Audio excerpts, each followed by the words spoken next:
Queen Elizabeth II, the longest reigning monarch in British history. Over 65 years on the throne, yet hers is a reign that nearly didn't happen. I think for Princess Elizabeth, the abdication must have been catastrophic. Driven by duty, My whole life shall be devoted to your service. she's ruled over crisis and war, Our thoughts today are with those in the South Atlantic. and dramatic social and technological change. Television has made it possible for many of you to see me in your homes on Christmas Day. She's seen over 12 prime ministers come and go. The Queen has a very sharp mind.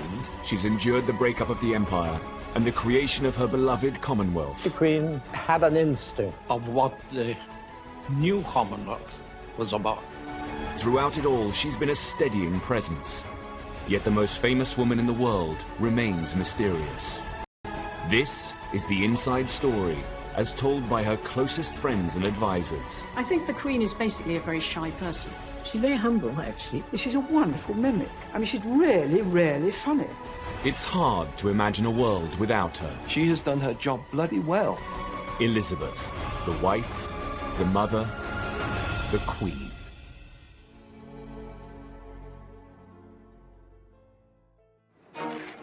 The 90s had been a very difficult decade for the Queen. She dealt with a very public backlash after the breakup of her children's marriages. It has turned out to be an annus horribilis. And following the death of Diana, public opinion was at an all-time low. The Queen was seen as out of touch, traditional and too formal. As the 21st century beckoned, the monarchy needed once again to rethink the way it related to its people. Tony Blair had swept to power in 1997. We ran for office as New Labour, we will govern as New Labour. He was the Queen's 10th Prime Minister, her youngest to date, and perhaps her most modern. And he was all too aware of the importance of her role as our monarch. The Queen regards the monarchy as a huge responsibility, and all of her life has been trying to live out this sense of duty and obligation and to make sure that the monarchy remains still relevant to people. I found her ultimately knowledgeable about issues and with this ability to kind of sense where public opinion was in a way that would have put to shame many politicians. Alistair Campbell was Tony Blair's Director of Communications at the end of the 90s and has written about the Queen. One of the people I interviewed, one of her circle, talked about how important it is to her that she is held in affection. He said the opposite of affection is disaffection, and if you have a public disaffected with the monarchy, you have no monarchy. The new century was a chance for the Queen to rebuild bridges and reconnect with her public. And Tony Blair wanted to help the monarchy do just that. To celebrate the arrival of this century, New Labour built the Millennium Dome and planned a huge New Year's Eve celebration to be televised to millions of viewers. Tony Blair wanted the Queen to be guest of honour and join her people at this significant time. It was obviously a very big moment in history. Yeah, and it was important that she was out there on that evening, I think. The idea was that the Queen and the nation would be entertained by breathtaking acts from all over Britain. There's this wonderful performance that was going on 60 feet above our heads. I had this terrible vision of these people somehow falling from the top of the dome and crushing the royal family, and thinking that this is not a great headline for the world. The Millennium celebrations included a spectacular fireworks display. But inside the dome, Blair's plan was turning into a night the Queen would rather forget. News editor Stuart Purvis was a guest at the dome. You have to remember that the Millennium Night celebration at Greenwich was not a royal production. It was almost a political production, really. And it showed. It was really a bad event.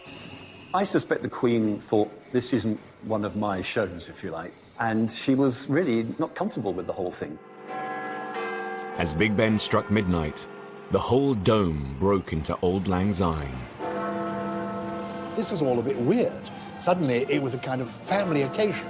And what do you do? Well, of course, probably Tony Blair and Cherie, like in our household, they do all this. Well, Scottish household, households, grand Scottish households, they don't do that because the ladies don't want to get all their diamonds and things cluttered up with that, so you hold hands like this. So the Queen and Prince Philip were doing it their way. Tony and Sri were probably thinking, well, how do we do it? And so everyone is feeling a little bit awkward. Her discomfort was palpable to the millions who watched the celebrations on TV. I think Tony was just a little bit conscious of the fact that he's bringing in the new millennium with the Queen, and that's never been done before. So, do you grab her hands and make them cross over? And said, no, I don't think it'd been rehearsed. Well, the whole razzmatazz thing, I don't know. It's sort of... It wasn't as you normally see her.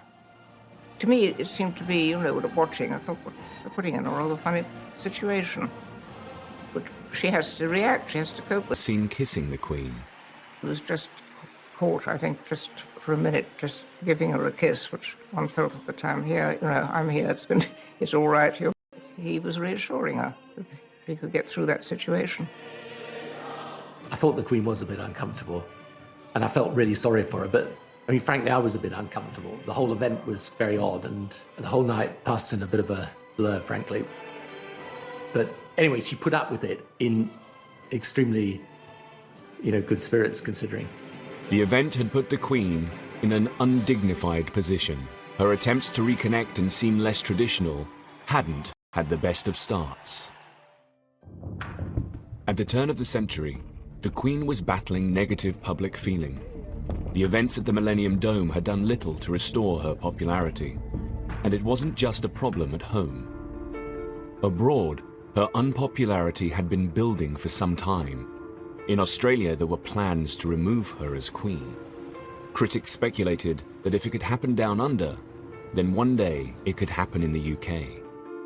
In the 1990s, Australian Prime Minister Paul Keating had proposed a republic.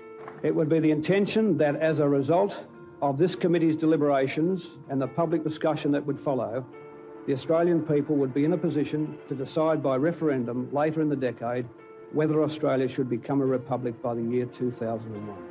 Though there's a lot of affection for the Queen in this country still, the country's outlook and aspirations can be represented by a non-Australian.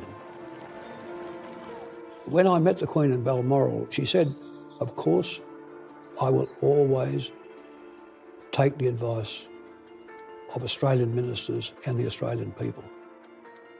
And I said, ma'am, we'd expect no less and ask for no more.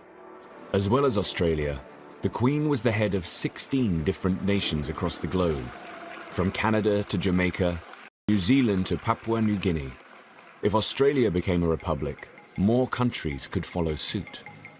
But despite the high stakes, she was careful not to get involved in the public debate.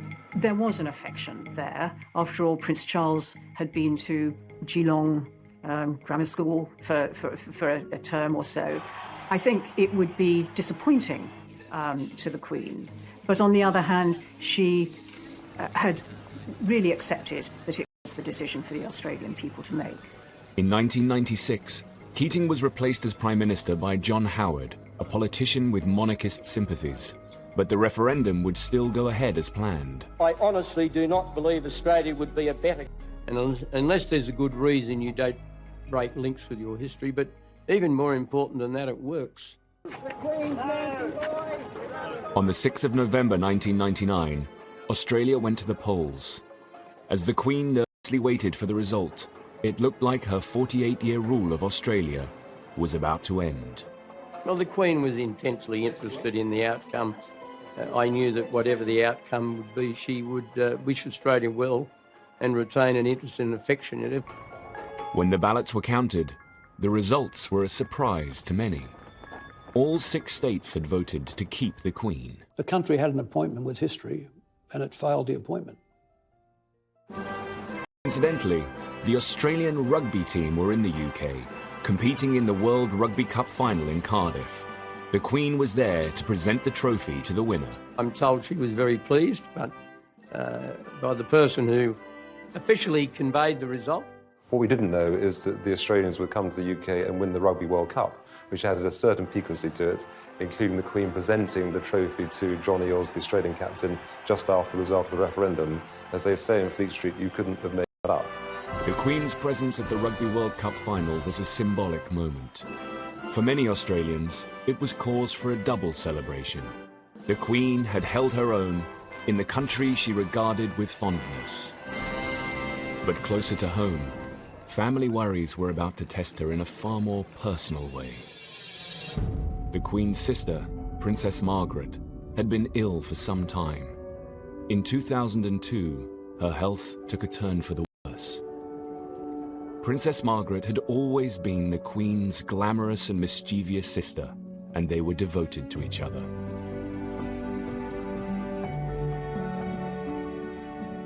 She was the companion of her childhood, and she was younger than the Queen, and they did talk a lot, more or less every day, so she was a very, very constant presence in her life.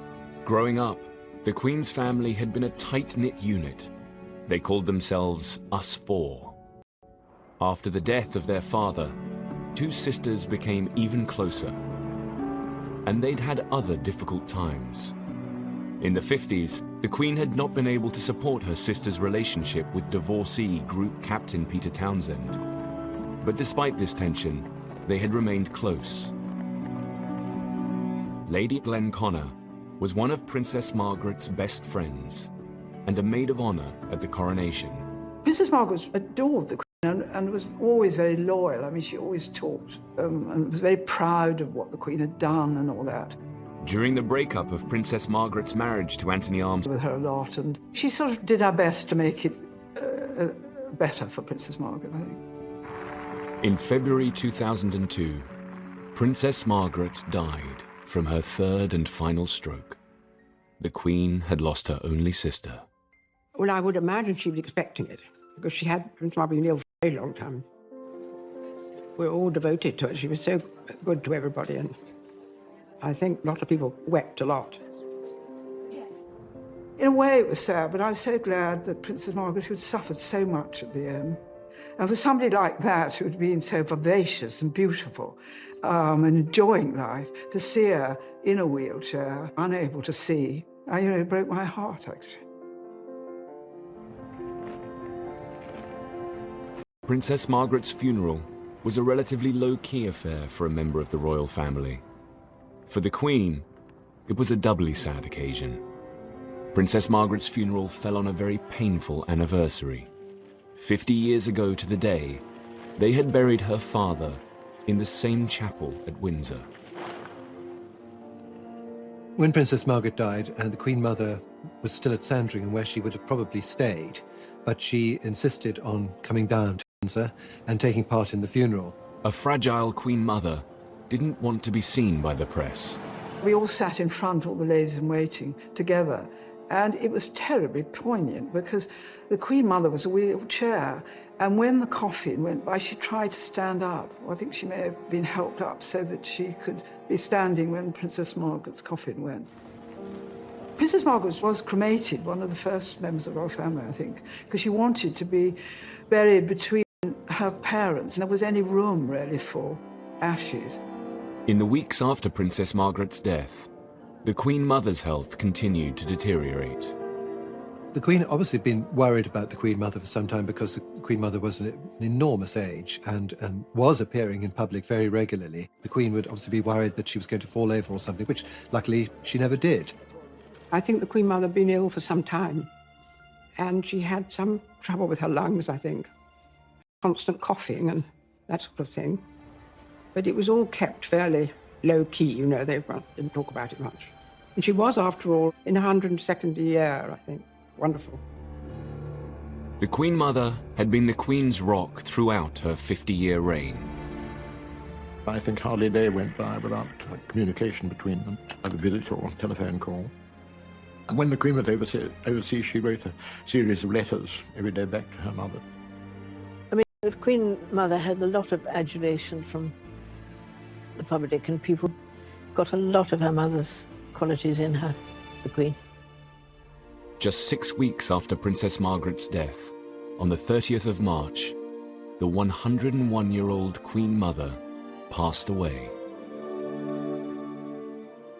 The Queen Mother, mysteriously and miraculously, waited until the one day in the year when she could have died without any inconvenience to anybody. She waited until the Queen was at Windsor, with all her family around her. The Queen was out riding and was just summoned to Royal Lodge, and as I understand it, the Queen Mother had her head perfectly all right until about 10 minutes before she died, when she just sort of basically spun away. The two women who had been closest to the Queen throughout her 50-year reign were now gone.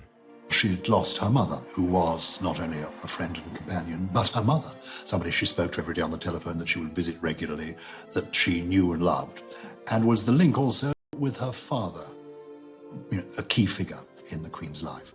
The Queen Mother's would be the first royal public funeral at Westminster Abbey since Princess Diana's in 1997.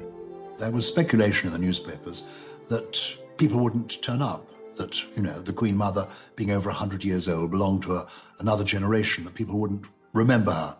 In fact, people turned up in their hundreds of thousands. I mean, the country was mourning. Sir Michael Wilcox was the Queen's black rod at the time. He was her daily representative in Parliament and responsible for many ceremonial duties. After the Queen Mother's death, he organised for the coffin to be brought to Westminster Hall, where the public would come to pay their respects. Initially, when she died, and at the first coordinating meeting at Buckingham Palace, there was a sense that we should only open the lying in state for a limited period during the day. And I argued against that. I felt that the nation would turn out for the Queen, both in sympathy and to show their affection.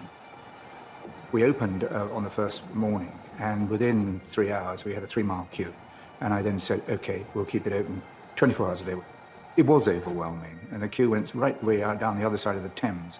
There were all kinds of people. There were young children, young mothers, young families, and the older generation. So you name it, and they're in that queue.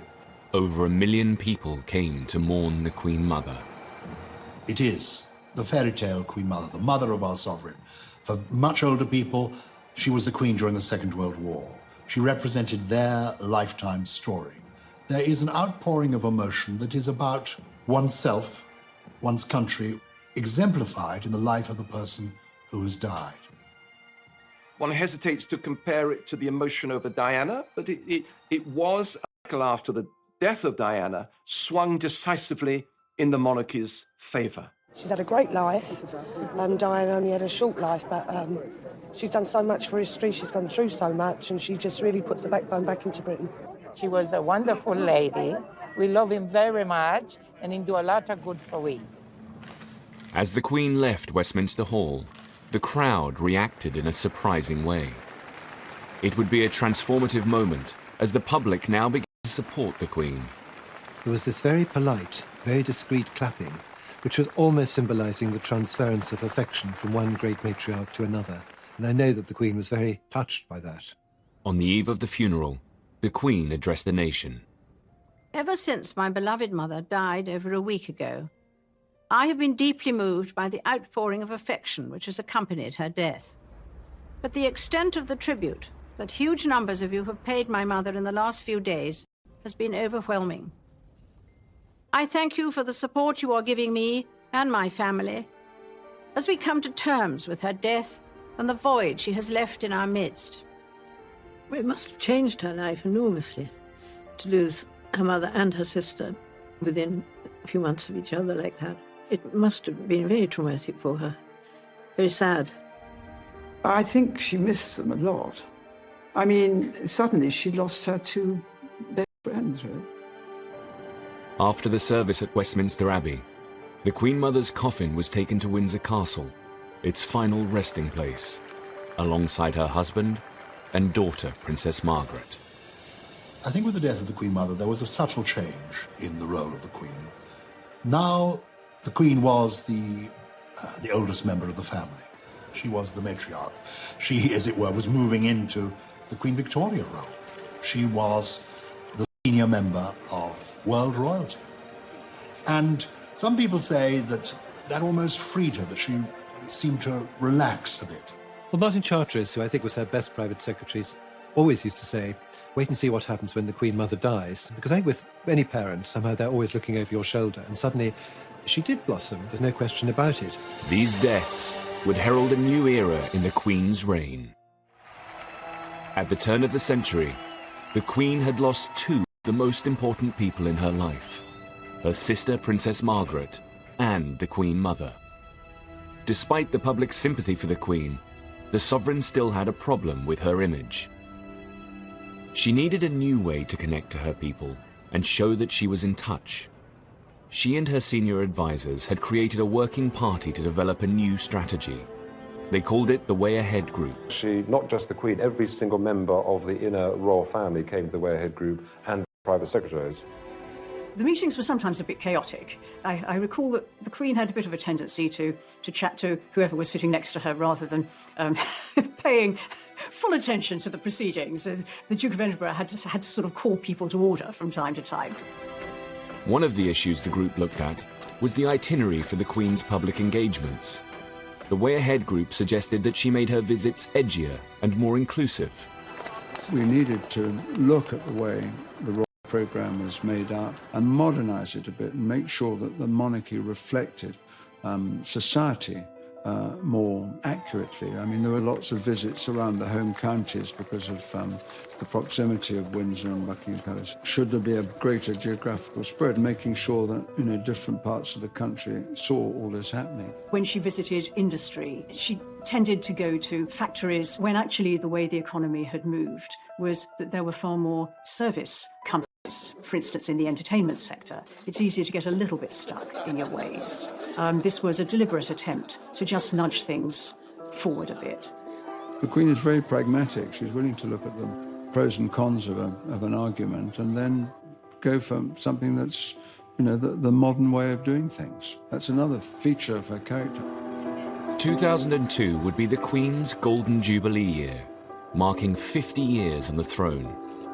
But had the Queen done enough to reach out to her people? Had the Way Ahead Group's planning been successful? I remember the Silver Jubilee of 1977, and what a huge event it was, how exciting it was, the street parties. And then as we came up to the Golden Jubilee, 25 years later, 50 years of Elizabeth II on the throne, I sensed, oh goodness, it's not going to be as big an event. Somehow this last decade has been too troubled for the royal family. It's going to be a bit muted. And I think there was apprehension within Buckingham Palace as well. Critics questioned whether the general public would organise any events at all to celebrate 50 years on the throne. In 2001, the palace website included a snooker tournament and a tree planting as some of the few events being planned. The Guardian ran with the headline, "Palace plays down fear of Jubilee flop." The palace asked Lord Stirling, who had organised the Silver Jubilee, whether he could once again put together a programme of celebrations. But even he had his reservations. I said that I need about 48 hours to find out as to whether or not there will be the appetite, because so much had happened, as whether people even wanted to celebrate. Lord Stirling called his friends in big business. Get support of about close to £3 million. He now needed to get the public on side. I remember asking Murdoch and crowd how they would feel about supporting it, and Rupert in particular was hugely supportive of the Queen, etc. Rupert Murdoch's newspapers began to get behind the Golden Jubilee. The Sun tried to encourage its readers with the headline, "Have a bash for Her Madge." It would not have been sensible to have spent a lot of time saying, this is going to be the greatest event in British history. I think one of the great insights was, don't set expectations too high, and that would have come from the Queen herself, who doesn't like a fuss. The Queen's Golden Jubilee celebrations kicked off with a nationwide tour. But would the public turn out to greet her? Some were fearful that the Queen might turn up and there wouldn't be a particularly warm welcome. Or would there be a welcome at all beyond the mayor turning up and the civic dignitaries? In fact, it was a huge success.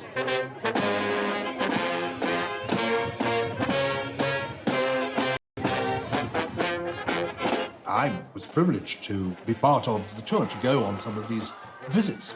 And the Queen was moved, was touched to find that so many people turned up, cheering, waving their flags. And from people being apprehensive about it, it turned into a huge triumph.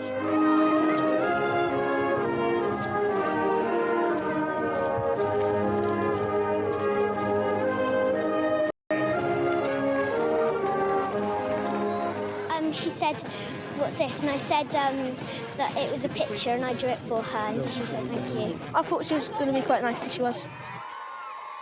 The Golden Jubilee was a great opportunity to put further into practice some of the initiatives that had been trialled in the previous years. So I think that was a really good year. And people were genuinely surprised that the Queen was out and about in the way that she was, visiting inner cities, disadvantaged people, showing Britain for better and also the areas that needed to have light shone on it. In her Golden Jubilee year, the Queen also visited the industrial town of Scunthorpe and her first British mosque. To engage with the Muslim community in this way was one of the most mould-breaking decisions she'd ever made, and one of the most inclusive. The idea came after 9/11, when the terrorist attack on Twin Towers, and I said to them that I need to send the letter to Her Majesty the Queen to invite her. We got a top-class mosque in London and all this area, and she decided to not go there, but decided to come in small, tiny town, North Lincolnshire, which was great. 9/11 just happened. There was a lot of from Her Majesty the Queen to come to the mosque at that time to show that doesn't matter what happened, nobody can divide us, and we are one nation and one people. And I personally really appreciate that. She took the shoes off and she came into the mosque. We were all lined up, everybody, to meet her. We were all anxious and not really prepared, but when we met Her Majesty, it was like meeting someone that we knew from our childhood. She was such a nice, down-to-earth person. Queen takes a huge interest in people when she meets them. I mean, she doesn't just shake hands and turn away. She really wants to talk to them and to know what they're doing and what their interests are. She was very interested in the history of Islam, especially the Mecca, because we had all the pictures here, you see, and she was asking about that. And I was lucky enough to give her a Quran myself, which she accepted, and I think it's still somewhere kept in a safe place, maybe in Buckingham Palace, I don't know. And she might read it. She is Queen for all of us, and it is fantastic that we made the history. Rest of my life and other people's life, it will stay with us. You know, what she did was really, she won the heart of millions of Muslims. At the start of the century, the Queen had been unpopular and out of touch. In her Golden Jubilee year, she showed that she was prepared to evolve as she met different kinds of people and went to new places. Change has become a constant. Managing it has become an expanding discipline. The way we embrace it defines our future. Her Jubilee Parade in June 2002 was the ultimate example of this relaunch. This was a new, more inclusive kind of monarchy. 20,000 people marched down the Mall, including firemen, circus performers, Bollywood dancers, and even Hell's Angels.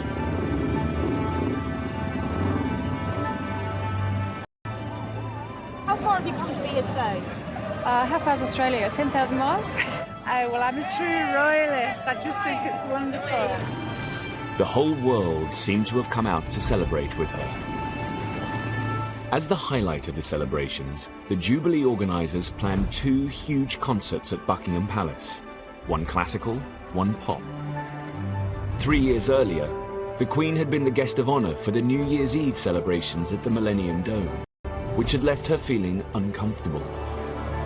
The Jubilee concerts were her opportunity to show the world that she could be less traditional, less stiff, an event to take place in its grounds. I had the pleasure of an audience with the Queen to bring her up to date as what was transpiring, and it was in her private office with one of the great bay windows at the back of the palace. And then I mentioned about the various events, and in particular, the concerts were going to take place at the palace. And she said, "Oh, yes, you must come." And come. So we went, and she took me over to the window, and of course, outside, they've got all the bulldozers and scaffolding and goodness knows what else. And she said, "Look what they're doing to my garden." It wasn't just the great and the good that were invited. The general public would get a chance to attend the party at the palace. 2 million people entered the ballot for golden tickets. Having these major events in the palace itself, I think, was a brilliant idea. As it sort of draw people into it as against having the mystique. The pop party at the palace lasted for 3 hours.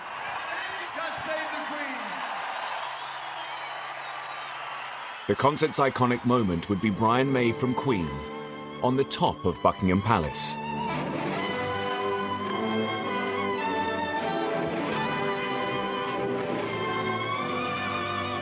The Queen had heard her national anthem many times, but not quite like this.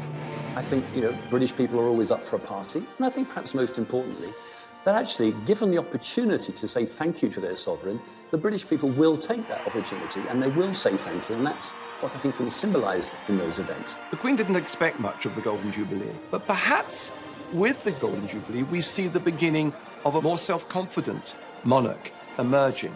It's her millennium, it's her turning of the clock and moving into a new, very relaxed, very happy age. The Golden Jubilee had put the Queen back on top, but there was still a problem that she needed to resolve. At the classical concert, a few rows back from Prince Charles, was his longtime mistress, Camilla Parker Bowles. This was her first public appearance in the presence of the Queen. For the Queen to truly put the difficulties of the past decade behind her, Camilla's status in the royal family needed to be dealt with once and for all. By 2005, it became clear that Prince Charles's relationship with divorcee Camilla Parker Bowles needed to be sorted out. Camilla's presence tarnished the Queen's public image. Divorce from the early years has been the bugbear of the Queen's reign, from the abdication through Margaret and then up to Charles and Diana. It manifested itself still as an issue when it came to the remarriage of these two divorced persons, Charles and Camilla. But there was this extra for the breakup of the marriage and the tragedy of Diana. By the time of the Jubilee, Camilla was living with the Prince at Highgrove. He had always made it absolutely clear that she was a non-negotiable part of his life. So you have a situation where the Prince of Wales is basically, if I can put it like this, living with his mistress. And that's not very satisfactory, because one day he becomes head of the Church of England. She was a divorcee. He had also been divorced, but his first wife was dead. In an attempt to introduce a more positive image of Camilla, Prince Charles ran a carefully planned public relations campaign. The Camilla problem needed to be settled before his succession to the throne. If he was going to marry her, it had to happen during the Queen's reign, and so a very well orchestrated campaign set up, which took about 2 or 3 years, at the end of which they were able to marry. The 9th of April 2005, Charles and Camilla married in Windsor Registry Office. But there was one key person who could not attend. The Queen clearly believes in being the defender of the faith, and people also forget she is the supreme governor of the Church of England. So there are certain things that she will not do because of the kind of authority God has given her. The Queen could not possibly be seen to countenance the remarriage of two divorced persons. So it was quite simple. They had to go down to a registry office in town, in Windsor, and get that side of things done, the public side, with her not involved. But it doesn't mean she will be unloving. So she would really recuse herself from those areas which, in fact, she says to herself, I am the supreme governor, but Charles, my son, a service where God's blessing and forgiveness is being asked for, I'll be there. The Queen did attend the blessing and hosted their reception at Windsor Castle. Sir Nicholas Soames was one of the wedding guests. It was a wonderful day, a huge gathering in St George's Hall. And the Queen was very, very much on parade. And she made the most charming speech. It was a special day for the Queen in more than one ways, in that it was the day of the Grand National. Brass tapped. Voice says, the Queen has an announcement to make, an important announcement. And the Queen stands there and says, yes, exciting news, everyone. Hedgehunter has won the Grand National. She used it as a metaphor and talked about Charles and Camilla and said how they'd survived Beecher's Brook, how they'd survived the chair and all the other obstacles. She said, welcome to the winner's enclosure. And to liken the struggle that they'd been through to the Grand National from the Queen really was the sign of approval. She was absolutely charming, and there was a great roar of approval. I mean, a great roar after she'd done it. It was a great day. No, gosh, I mean, what a time it has been. The marriage seemed to draw a line under the Queen's troubles. In 2006, as she approached 80, the monarch moved into a new phase. I do think the press in particular didn't see the royal family institution, the monarchy, as being a source of stories in the way that they had previously, and that made a difference.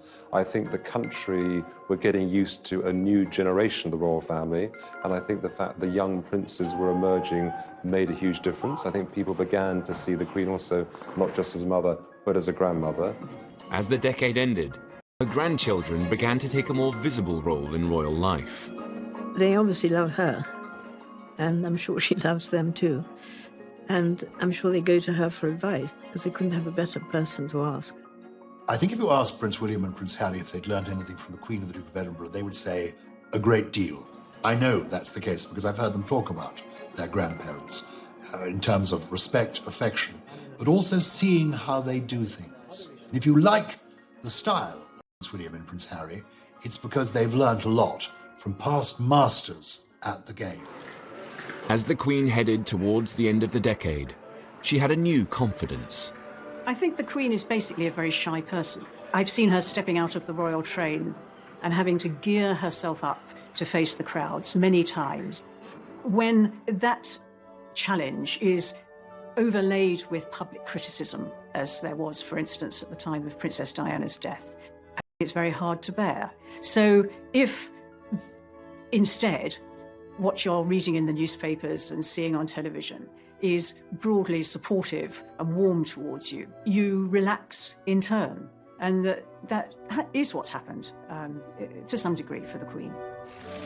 Finally, she came into her own and became in many ways a different woman, clearly at ease with herself, but she is clearly totally at ease enjoying her job, and the country is enjoying her doing it and wants her to go on doing it as long as jolly well possible. She had seen personal loss with the deaths of her mother and sister.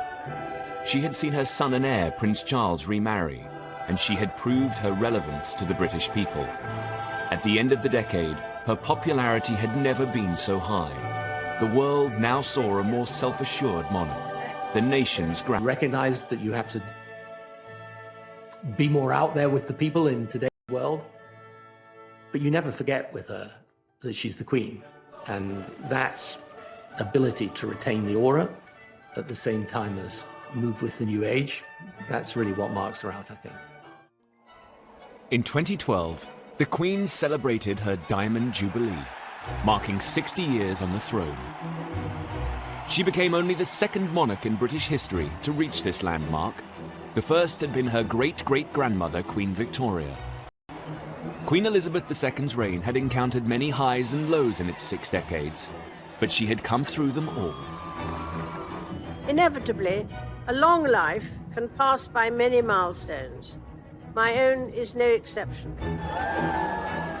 As the Queen moved into her 90s, the decade would test her strength, wisdom, and moral leadership. But in 2012, the UK prepared to celebrate the Queen's Jubilee and thank her for her years of service. By the time of the Diamond Jubilee, the Queen had had a bit of practice at Jubilees. They didn't worry her so much anymore. She had entered this more serene, less controversial aspect of her reign.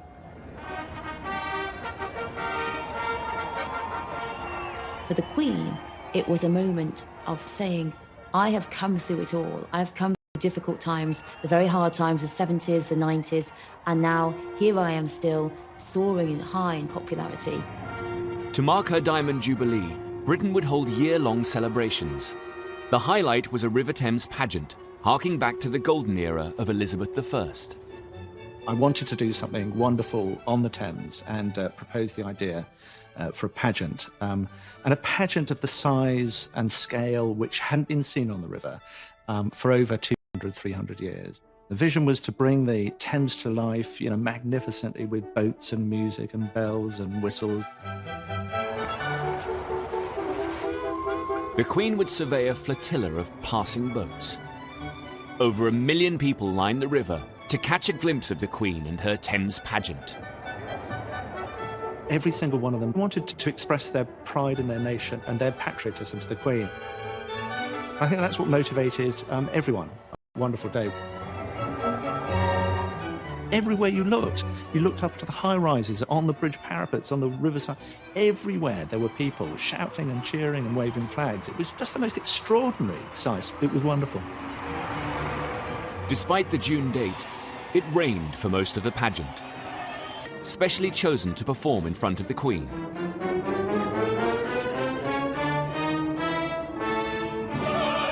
One of the singers was Monica McGee. We sing Land of Hope and Glory, and then we're greeted by the royal family. And it is honestly one of the wettest weather experiences I've ever encountered. But until we actually saw the Queen, it didn't quite hit us precisely how fantastic this occasion really was. And then I don't think anyone felt wet or cold. And I think it just took on a kind of quite strange, otherworldly moment.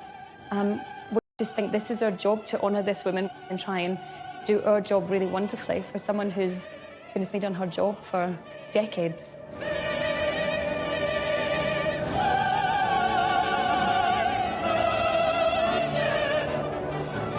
And I'll always remember the image of the singers with mascara running in the rain. I never imagined it like that in the 3 years of planning, that's the way it would turn out.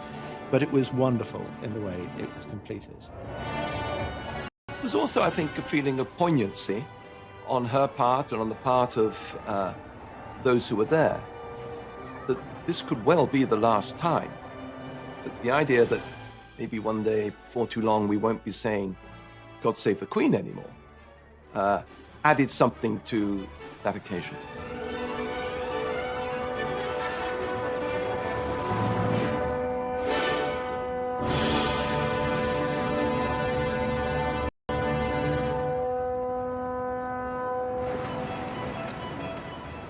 As one of the world's longest-serving sovereigns, the Queen has a unique wealth of experience to draw on.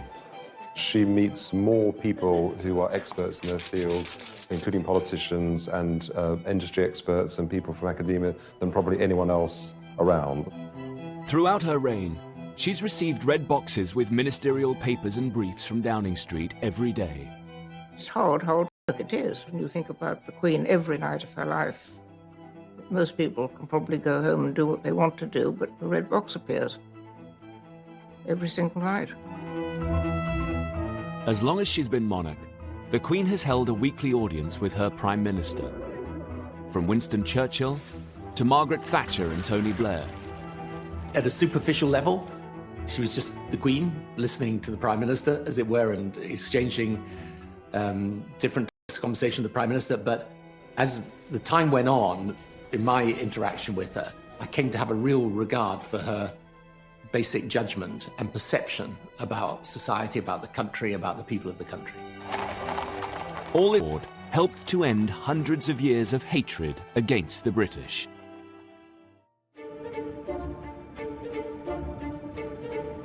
The Queen is the world's most travelled monarch. She has officially visited over 120 countries.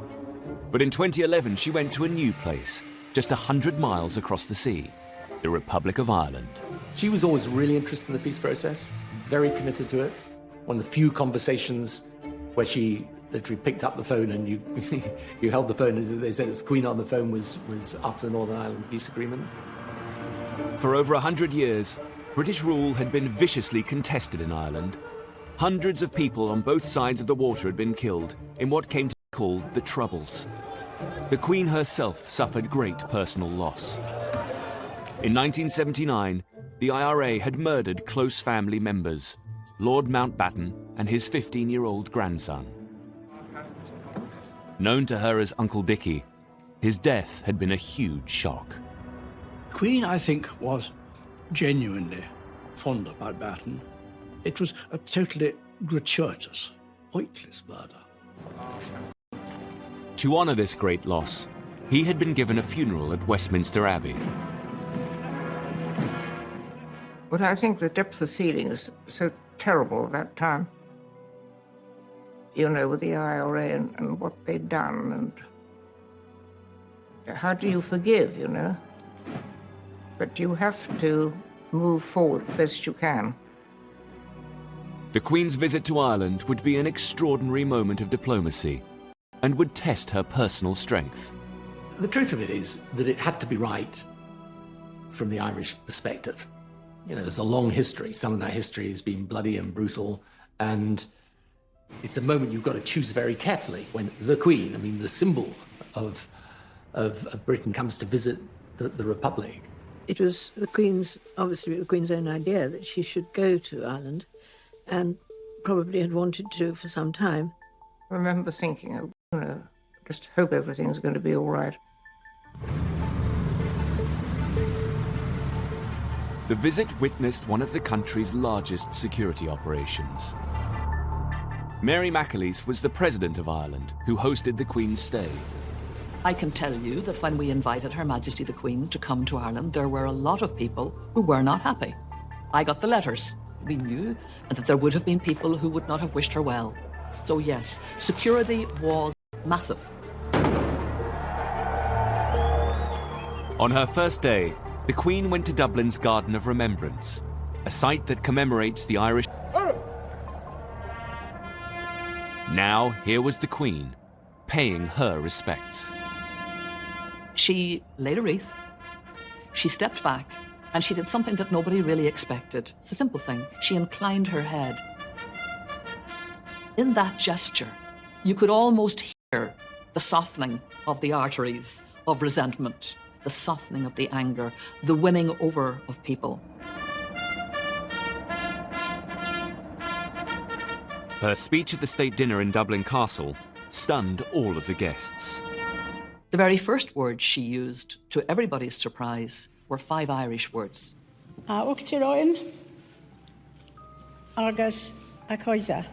President and friends. My reaction just was wow. And I was watching right around the audience where everybody else was saying, you know, wow. The saying of that in the Irish language went deep into the hearts of people because for generations, the British establishment had tried to obliterate this ancient language and had come very close to doing so. The speech continued in a very personal tone. Through the history, our islands have experienced more than their fair share of heartache, turbulence and loss. These events have touched us all, many of us personally, and are a painful legacy. We knew that she was talking obviously about Lord Mountbatten. We could feel this was a human being whose hurt and pain was real, happened in our time, happened as a result of our historic enmity. The entire trip took some very bold and risky decisions. On the second day, the Queen visited Croke Park, the spiritual home of Gaelic sports. But it was more than a sporting venue. In 1920, this was the site of the first Bloody Sunday. In 1920, in the middle of a match, British forces went through the gates in tanks. They opened fire on players and on spectators and killed a lot of people and maimed more. It became a moment of utter rage for Ireland that fueled the ongoing historic resentment. The president of the Gaelic Athletic Association, Christy Cooney, took the Queen to where the massacre happened. I'm sure her people had explained to her exactly what Croke Park meant. I'm sure she was aware of Bloody Sunday, and she would have known the environment she was coming into. My memory of her walking onto the pitch and Christy Cooney saying to her, you know, this is where British troops came in and killed 14 people on Bloody Sunday. And I can still remember a voice that was breaking with real heartache. And she just said, I know, I know. I just thought she carried it off extremely well. The Queen's empathy had helped her forge a new relationship with Ireland in a way that no other British statesman could have done. It's a sort of healing process in her presence, I think. And that is for her enormous capacity to bring people together, probably wouldn't normally want to get on particularly well. The visit was a huge success and brought Ireland and Britain closer together. The Queen would take the peace process a step further a year later in a previously unimaginable act. In 2012, she flew to a charity event in Belfast, where she met with Deputy First Minister for Northern Ireland and former IRA commander, Martin McGuinness. Simple handshake between the head of the British state and a former IRA commander. To be prepared to reach out and shake the hand of the people who, has been responsible for the death of someone who was very close to her. She was prepared to overcome all of that legacy, all of that history, and in the interests of peace, to reach out and do it in a genuine way. The signal of that handshake was worth millions of words. For both sides in the equation, there would have been considerable difficulties. You can imagine the kind of pressures on both. And yet, both of them are leaders. And that's what leaders are called to do, to push out into the deep, to do the difficult thing, to do the courageous thing, to do the risky thing. I mean, what a gesture. If you can do that, I think most people could do a lot more than they do to make things better. As head of state, the Queen has built bridges in ways that no politician could have done. Back at home, her responsibility in this role is one that she's had to carefully navigate over the years. The Queen must be above politics, but she is a crucial cog in our constitution. Not only does she officially open Parliament, she is still the only person who has the power to appoint a Prime Minister. She's a person who has to be satisfied that the Prime Minister has a sound majority and a basis for exercising power. In 2010, Labour Prime Minister Gordon Brown called a general election.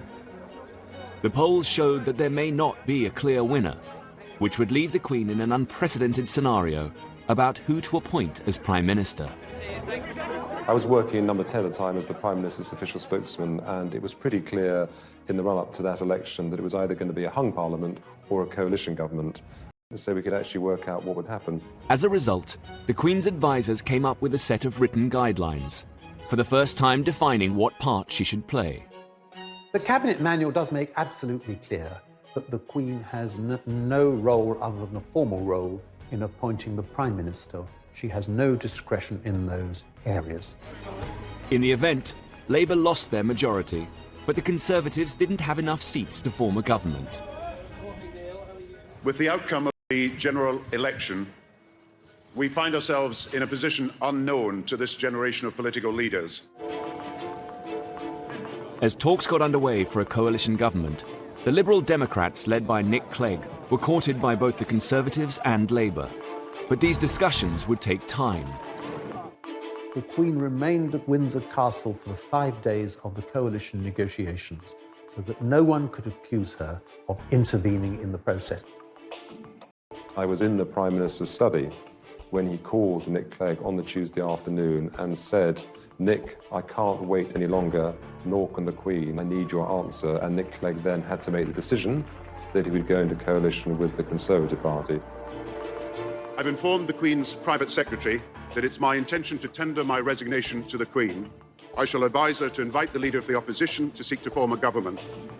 For his final trip to the palace, Gordon Brown took his wife and 2 small sons, as Labour bowed out of power.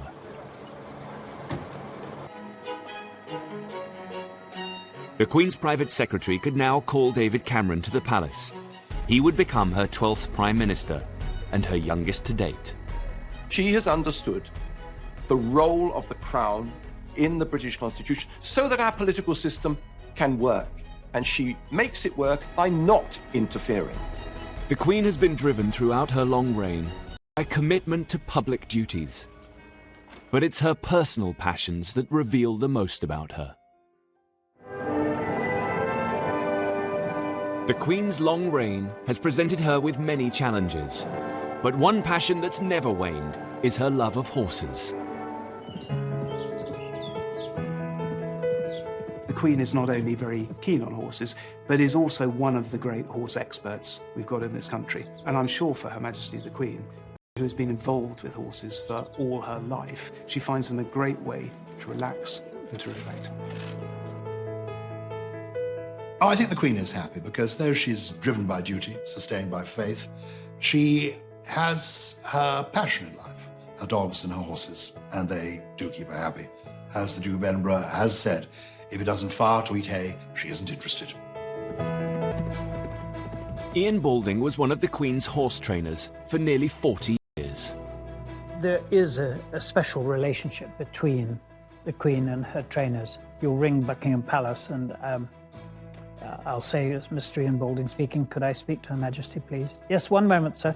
And 5 seconds later, you're through to the Queen, you know, which is pretty remarkable.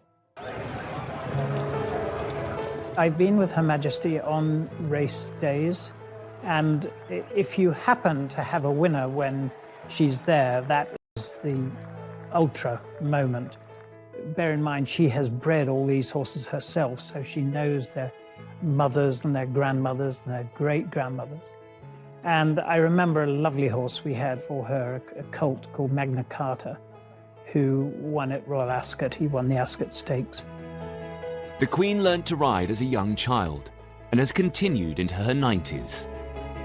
I'd read in the papers that the Queen had stopped riding. And I knew that she loved riding every day, and I thought, oh, how sad. And I wrote to her saying, ma'am, I'm so sorry to hear you've given up riding. Anyway, I had a letter back in the post the next day, literally saying, that's absolute rubbish. I haven't stopped riding at all. The Queen's personal life is closely guarded, particularly in one of her favourite places, Scotland. She is descended from the Kings of Scotland and spends every summer at her home in Balmoral. It is a magical place because it's so timeless. And the dogs are there, the children can be there, friends are there, and there you are, the castle's their home. Well, Balmoral is a very relaxed place, and I think the Queen feels relaxed when she's there. We were picnicking on the shores of Loch Mick, which is about 8 miles from the castle, and a party of youngsters appeared, and they all had a sort of sideways look as they passed. And then one of the young ladies came back, plainly a Londoner, and looking at the Queen, she said, "They tell me you're the Queen." And she said, "Well, I am." "What are you doing here then?" She said, "I live here." She loves being a Scottish country lady, but this is always in the context of Scotland as part of the British family. In 2014, there was a real danger that Scotland was going to leave the Queen's beloved British family when Prime Minister David Cameron agreed to call a referendum on Scottish independence. The ballot was to be held in September. She's in Balmoral in a referendum campaign. In early 2014, the campaign to leave had been trailing in the polls. But by the time the Queen came to Balmoral for her summer break, the Scottish nationalists had narrowed the lead. In the last couple of weeks, the Yes campaign and the No campaign were effectively neck and neck. There is a real sense of emergency taking hold in London, and a sense too that the Queen actually could be the ace for the UK campaign, that she's the person that's actually going to have to intervene to make absolutely certain that they were going to win the No vote. Despite all of her instincts to stay out of the race, despite all of her instincts that it's not constitutionally proper, there is an immense amount of pressure being brought to bear on her. Just 4 days before the referendum, the Queen made an unprecedented comment. Veteran reporter Jim Lawson was as usual covering her Balmoral stay. We were in a normal place, corralled outside the church grounds. After about half an hour, the policeman came down and said, "Would you like to come up to the church?" That was unheard of, you know. We actually wondered what was going on. And I thought, I wonder if she's going to approach the crowd. As she did, one of the bystanders mentioned the referendum. The Queen said, "Well, I hope people will think very carefully about the future." The bystander was happy to tell Jim the Queen's comment, but curiously wouldn't give him their details. If the Queen talks to someone, they're always delighted to tell you, but not this time. Some wondered whether the bystander had been planted in the crowd. Others thought it was just a chance comment. Either way, the newspapers needed to corroborate the story with Buckingham Palace. The palace didn't confirm it, but more importantly, they didn't deny it. We knew we were onto some story there. Now, if you translate that to you're standing on the edge of the cliff and the Queen says to you, think very carefully about what you're about to do, she's not advising you to jump, is she? Newspaper editor Severin Carrel felt the comment was the result of a lot of thought. One could read it either way. And as in that sense, it was very, very carefully written, very cleverly written. But we realised that the Queen had made a quite deliberate and quite carefully drafted interjection. She had intervened into the referendum campaign. On Thursday, the 18th of September 2014, Scotland went to the polls. The majority of the people voting have voted no to the referendum question. I have worked so hard to save Scotland because I'm a proud Scot and I'm a proud Brit. Ladies and gentlemen, I think that's been a pretty fair kick of the ball. For now, the Queen's United Kingdom was intact. But this wouldn't be the last time that her position would be used in politicians' arguments. In 2016, the question was to leave or remain in the European Union. On Monday, I will commence the process set out under our Referendum Act, and I will go to Parliament and propose that the British people decide our future in Europe. In the charged atmosphere of the EU debate, it was perhaps inevitable that someone would try to involve the Queen in their argument. Thomas Newton Dunn is political editor of The Sun. He was tipped off about a conversation between the Queen and European Union supporter Nick Clegg. Well, I was told a most fascinating story by an impeccable source of an extraordinary row during a lunch she held in Windsor Castle. And so this is going back 2011, 2012 now. They ended up discussing Europe. The Queen ended up getting into quite a lively dust-up with the Deputy Prime Minister, who was a very strong pro-European politician. The Queen was putting forward some very strong views on the future shape of Europe and the direction which Europe was going in. The Sun wasn't only planning to report the alleged conversation, but to boost it by quoting prominent Brexiteers. This led to their infamous headline. Queen backs Brexit came from ringing up a couple of Tory MPs to find out what they thought about it, and some of the very passionate Brexiteer MPs leaped on the suggestion that the Queen might be pretty Eurosceptic to say, well, in which case, that must mean she backs Brexit. But very closely written underneath was bombshell claim, because, of course, it was these MPs' claim she must back Brexit rather than ours. When Downing Street found out that The Sun was going to run with the headline, they began to investigate the source of the story. So when I first saw the Queen backs Brexit headline, I wanted to see very quickly, well, what was this based on? And it seemed to be at a lunch that had been many years before. How could she back something several years before when it wasn't even a term that was invented or even something that was seen as a particular possibility? Nick Clegg strongly denied the story.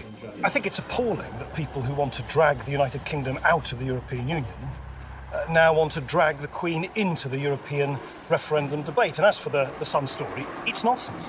It is not true. I couldn't be clearer than that. The palace thought that the headline was misleading and immediately lodged a complaint to the Independent Press Standards Organisation. At the time, the palace said they were extremely angry, and the Queen is never to be dragged into politics, and they're now going to put a stop to it by making a formal complaint. They wanted to draw a line in the sand and to extricate the Queen from any more political rows. Ipso upheld the complaint, saying the headline went further than the claim about what the Queen might think.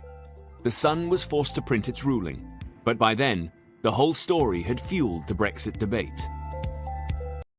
I don't know that you could necessarily say that it persuaded people to vote for Brexit, but I think it was certainly another tick in the column of people who wanted to leave the EU. We know political opinions, but in public, in terms of aura, she exudes impartiality. She exudes being what a constitutional monarch should be, above politics, above opinion. As head of state, the Queen has battled to stay out of politics, but at times needs to be at the forefront of Britain's national events and disasters. In 2017, the world woke up to one of the most shocking tragedies of recent times, the Grenfell Tower fire. Where the fire was now spreading, people were reaching out from the front window, trying to grasp a bit of fresh air, trying to breathe. It looked like they were struggling. It was harrowing, torturing screams for help. It was Like a horror movie. When the fire got to its peak point, I could actually hear a man screaming, and then all of a sudden the screaming just stopped. In the past, the Queen has been criticised for her slow response. In the 60s, she waited 8 days before visiting the victims of the Aberfan disaster, an accident in a Welsh mining town which claimed the lives of 28 adults and 118 children. It was a sort of lesson, as all, that you have the need to show sympathy and to be there on the spot, which I think people craved from her. In her later reign, she's made sure that she makes a rapid response. Just 48 hours after the Grenfell Tower disaster, the Queen came to see the relief effort. One of the first charities to help at Grenfell was the British Red Cross. Mike Adamson is their chief executive. I think the visit of the Queen showed that the nation stood in solidarity with the community at Grenfell, and that community had not been forgotten, and people wanted to express their empathy for the experience that they had had. And the Queen, I think, has a unique ability to do that because of the way in which she conducts herself with such dignity and a sort of quiet, caring approach. And she went immediately to greet people, to say hello and how are you? And this was a big event affecting a lot of people in our country. She showed her sympathy and empathy and tried to reach out and wanted to be there to help. It was very moving. It's actually bringing tears to my eyes. To see her here, it shows that she is sincere and she truly cares. She looked at me directly in my eyes and I could see that she cared. Thank you for coming. The Queen's entire reign has presented her with many difficult moments. But the 2010s also held happier times for the 90-year-old monarch, as a new generation of royals came to the forefront to support her. 11. The Queen prepared to host one of the most iconic royal events of her reign. Her grandson and second in line to the throne, Prince William, married his university sweetheart, Catherine Middleton.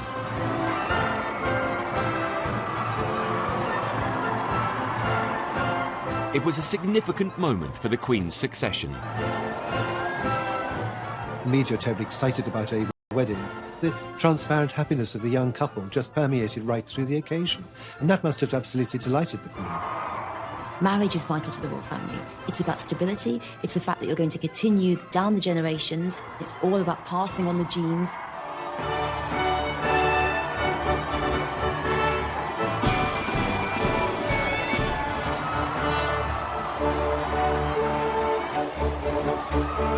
Billions around the world tuned in for Kate and William's wedding. The popularity of the Queen and her family had never been so high. Not very long after that arrives Prince George, and so she then has her 3 heirs in direct succession. You have to go right back to Queen Victoria to find that situation. With Prince Harry marrying Meghan Markle, the dynasty is more secure than ever. The Queen has a very special relationship with all her grandchildren, particularly Prince William. It was the Queen herself who gave Prince William his constitutional history lessons. And when he becomes king, it is in her constitutional style that he proposes to reign. I think the Queen and her grandchildren are all very close, and she takes great interest in them. And they're getting to the age now when they want to help. But it always makes me cross that people concentrate so much on Prince William and forget the fact that he's not the heir to the throne, Prince of Wales is. Prince Charles's style is in stark contrast to his mother. While she tries to remain politically neutral, her son has always made his views very clear. Prince Charles consciously set out to take advantage of the relative constitutional freedom that a Prince of Wales has, as opposed to the monarch, to push the causes that he believes in. Therefore, he has felt it totally within his remit to write letters lobbying unashamedly prime ministers, ministers, members of the Church of England, bishops, to get his point of view across. He didn't write me that many letters, but when he did, they were perfectly sensible things. I mean, and they were much more in the sense of saying, look, I've been talking to people, for example, about countryside issues, or they might be about defense questions, and certainly around issues to do with climate change, the environment, and so on. he seems to have proclaimed that this is going to continue once he becomes king. And he believes he can rule in a different constitutional style from his mother. He will do very well. But, you know, I think that's all in the future. But I don't think one wants to be under any delusion of the fact that this will be a great task. As the Queen continues into her 90s, Prince Charles has begun to take on more of his mother's responsibilities. On Remembrance Sunday 2017, he laid the wreath at the cenotaph. As head of the armed forces, it's one of the Queen's most symbolic duties and points to a changing of the guard. One of the Queen's most important legacies will also be the Commonwealth. In an era that might otherwise have seen the disappearance of things monarchical, she brought it into the 21st century. You can't quantify it. She really has been part of the invisible glue holding it together. And the Commonwealth, in turn, has valued her energy, her commitment, her good humour, and her enjoyment of it enormously. Thank you, Mr. Prime Minister of Canada, for making me feel so old. In 2018, there was confirmation that Prince Charles will succeed the Queen as head of the Commonwealth. It was the latest in a series of landmark events for the royal family in just a few years. In July 2013, Prince George was born to the Duke and Duchess of Cambridge. For the first time since the reign of Queen Victoria, there was a monarch and 3 generations of direct successors to the throne: Prince Charles, Prince William, and Prince George. Suddenly you have this wonderful 4-tier royal family, because there's the Queen and Prince Philip still very much out and about and operating.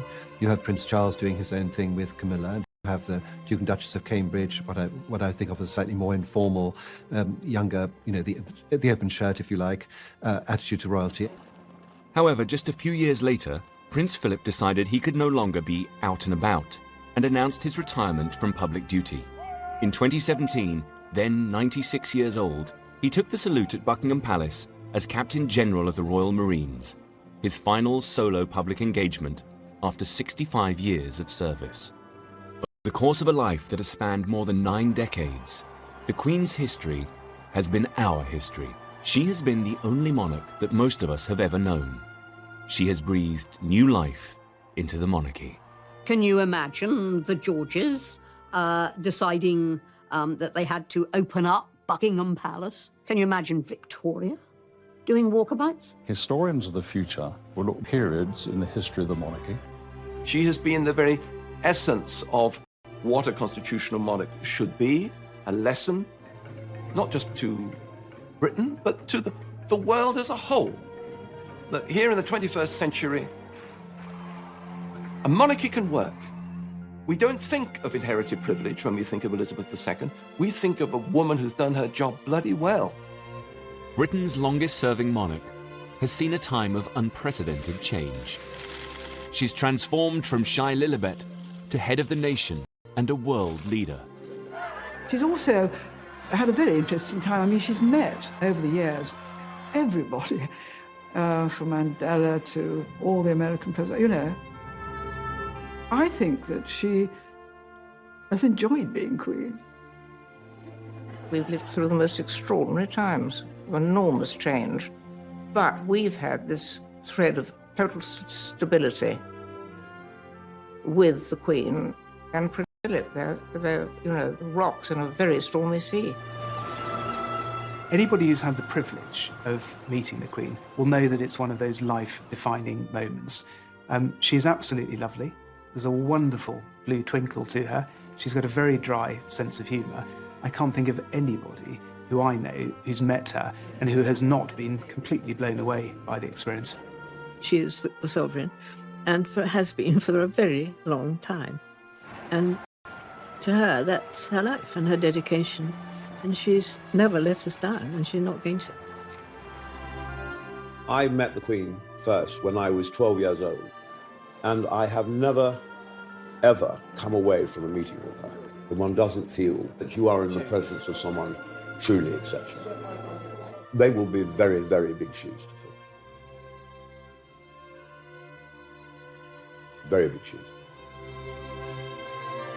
Queen Elizabeth II has steered her family through times of incredible happiness and crippling grief and loss. Her monarchy has been through crises, but she has managed to adapt and modernize. She's brought a special brand of magic to the House of Windsor. She's a woman driven by her duty to serve the British and Commonwealth peoples. Hers has been a remarkable reign, and she will always be our Queen. Good night, and good luck to you all. Good luck to you all. Good luck to you all.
To celebrate the arrival of this century, New Labour built the Millennium Dome and planned a huge New Year's Eve celebration to be televised to millions of viewers.